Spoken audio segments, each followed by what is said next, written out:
नमस्कार, good morning. आप देख रहे हैं उत्तराखंड एक्सप्रेस। आपके साथ मैं हूं कंचन डोगरा नेगी और सबसे पहले आपको बताएंगे बड़ी खबर जो कि देहरादून से आ रही है। 3 दिन और बढ़ा है यहां पर कोविड कर्फ्यू। हम आपको बताएं कि सुबह 6 बजे से 5 बजे से 6 मई से ये कर्फ्यू रहने वाला है। फल सब्जी राशन की दुकानें खुली रहने वाली हैं। 12 बजे तक दुकानें खुली रहेंगी। देहरादून ऋषिकेश नगर निगम में कर्फ्यू, छावनी परिषद,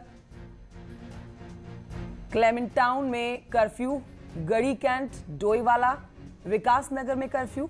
ये हम आपको वो इलाके बता रहे हैं जहां पर कर्फ्यू बढ़ाया गया है। मसूरी और हबटपुर में लागू रहेगा कर्फ्यू। पब्लिक और निजी गाड़ियों पर रहेगी बैन। जरूरी सेवाओं को मिलेगी छूट। तो आपको ये बड़ी अपडेट हम दे रहे हैं। 12 बजे तक दुकानें खुली रहने वाली हैं। कुछ जगहों पर छूट मिली है, कुछ जगहों पर सख्ती बढ़ा दी गई है। देहरादून ऋषिकेश नगर निगम में कर्फ्यू लगे रहेगा। 3 दिन और बढ़ चुका है कोविड कर्फ्यू। 6 मई सुबह 5 बजे तक कर्फ्यू रहने वाला है। फल सब्जी राशन की दुकानें खुली रहने वाली हैं, लेकिन तो कुछ जगहों पर रियायत बढ़ती जा रही है, लेकिन कुछ जगहों पर सख्ती भी बढ़ा दी गई है। अगर दुकानों की बात की जाए तो 12 बजे तक दुकानें जो हैं वो खुली रहने वाली हैं। तो कोरोना महामारी के मद्देनजर ये एक और बड़ा कदम उत्तराखंड सरकार की तरफ से 3 दिन और बढ़ चुका है कोविड कर्फ्यू। और वो तमाम इलाके हम आपको बता रहे हैं जहां जहां पर कोविड कर्फ्यू बढ़ा है।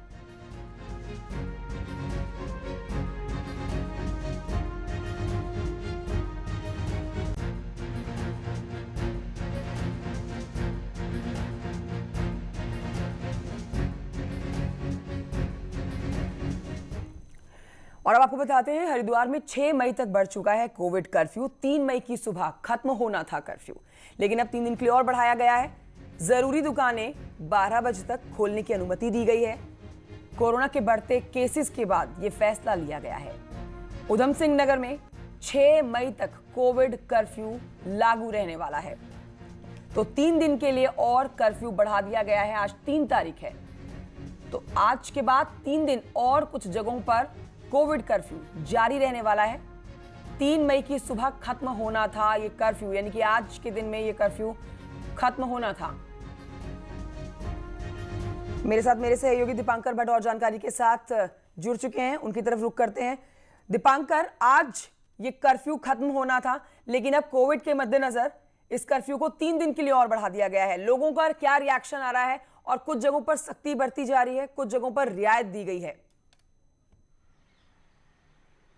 बिल्कुल कंचन, 27 अप्रैल को गवर्नमेंट ने फैसला लिया था कि 27 अप्रैल से लेकर 3 मई की सुबह 5 बजे तक कर्फ्यू रहेगा। लेकिन कल एक आदेश जारी हुआ जिसमें कहा गया कि जिन शहरों में कर्फ्यू 27 या 28 अप्रैल से लगाया गया है उसमें 3 दिन का और एक्सटेंशन दिया जाता है। सभी डीएम्स को अपने अपने स्तर पर यह पावर दी गई है कि वो अपने क्षेत्रों में कर्फ्यू की पूरी मॉनिटरिंग कर सकते हैं। कहीं किसी नए जोन में कर्फ्यू लगाना चाहते हैं वहां लगा सकते हैं।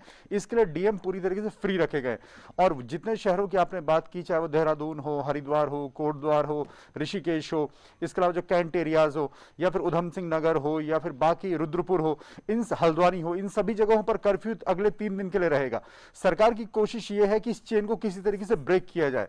वहीं कहीं ना कहीं मैसेज ये भी सरकार नहीं देना चाहती कि पूरी तरीके से कहीं पर व्यापारी बहुत नाराज हो जाए। पब्लिक जो चाहती है वो होगा। मुख्यमंत्री से जब हमने सवाल पूछा कि क्या का अगला स्टेप आपका क्या होने वाला है, तो उनका कह रहा था कि जो जनता चाहेगी वही होगा। तो फिलहाल अगर हम पिछले एक हफ्ते को देखें तो 5000 के आसपास रोजाना केसेस आए, यानी पिछले एक हफ्ते में केसेस में कोई कमी नहीं आई है। डेथ रेट दीपांकर, पिछले एक हफ्ते में केसेस में कोई कमी नहीं है, लेकिन अब 3 दिन के लिए कर्फ्यू बढ़ा दिया गया है।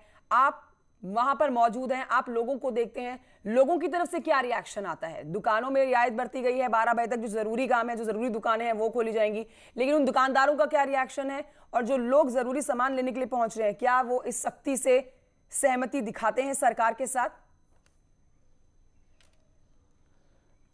तमाम लोग इस बार इस बात के पक्ष में हैं कि जिस तरह के कोरोना के हालात हैं वो सबके सामने हैं। जिस तरह से डेथ्स हो रही हैं, मोर्टेलिटी रेट बहुत ज्यादा है, केसेस लगातार बढ़ रहे हैं, संक्रमण की रफ्तार बहुत ज्यादा है, ये सभी को पता है। इसलिए पब्लिक का एक रिएक्शन तो यही है कि कर्फ्यू मेंटेन रहना चाहिए, ये कोरोना की चेन ब्रेक होनी चाहिए, लोगों को राहत मिलनी चाहिए।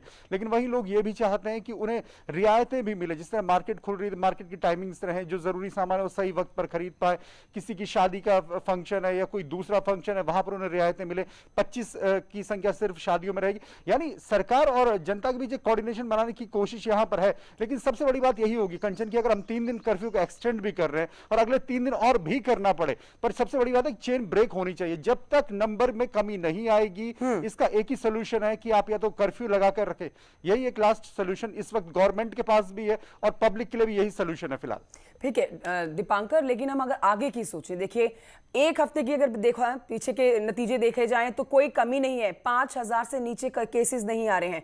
3 दिन के लिए कर्फ्यू बढ़ाया गया है, लेकिन आगे की अगर बात करें 6 मई के बाद की बात करें तो क्या सरकार की ऐसी भी तैयारी है कि कर्फ्यू आगे बढ़ाया जा सकता है? सोर्सेस के हवाले से कोई जानकारी आपके पास हो?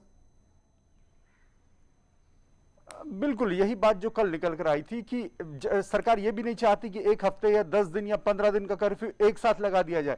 इसका पब्लिक रिएक्शन थोड़ा भारी पड़ सकता है, व्यापारी बहुत ज्यादा नाराज हो सकते हैं, जो बात आपने कही।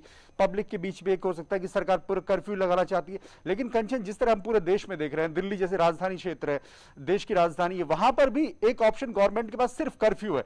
जब तक आप घरों में नहीं रहेंगे, जब तक ये चेन ब्रेक नहीं होगी, तब तक कोई दूसरा सोल्यूशन नहीं है। यानी 6 मई के बाद जो आप सवाल पूछ रही हैं, वो तब भी ऑप्शन आपके पास सिर्फ और सिर्फ यही है कि कर्फ्यू बरकरार रखा जाए। दीपांकर बहुत शुक्रिया, आप नजर बनाए रखिए। फिलहाल की जानकारी के लिए आपका बहुत शुक्रिया। तो मेरे सहयोगी दीपांकर भट्ट जानकारी दे रहे हैं कि किस तरह से अब